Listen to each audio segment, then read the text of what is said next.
यानंतर बघूया पुढली एक महत्त्वाची बातमी। काँग्रेसच्या संदर्भातली एक महत्त्वाची बातमी येते। महाराष्ट्र काँग्रेसमध्ये मोठे फेरबदल करण्यात आलेले आहेत। काँग्रेसने महाराष्ट्रातील नवीन 69 जिल्हाध्यक्षांची नावं जाहीर केलेली आहेत। काँग्रेसने महाराष्ट्रातील नवीन जिल्हाध्यक्षांची यादी जाहीर केलेली आहे। आताच्या घडीची एक सगळ्यात मोठी बातमी आपण बघतोय।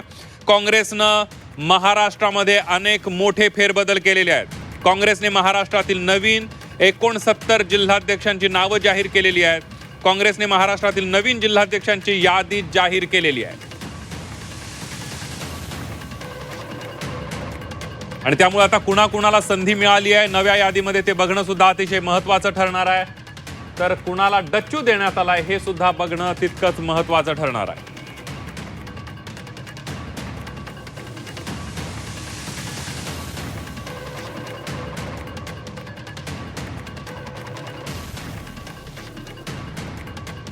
आपण बघतोय काँग्रेसमध्ये मोठे फेरबदल करण्यात आलेले आहेत। महाराष्ट्र काँग्रेसनं 69 जिल्हाध्यक्षांची नावं जाहीर केलेली आहेत। नवीन जिल्हाध्यक्षांची यादी जाहीर करण्यात आलेली आहे। त्यामुळे या नवीन यादीमध्ये कुणाला संधी मिळालेली आहे ते बघणं सुद्धा तितकंच महत्त्वाचं ठरणार आहे। तर कुणाला डच्चू मिळाला हे बघणं सुद्धा अतिशय महत्त्वाचं ठरणार आहे।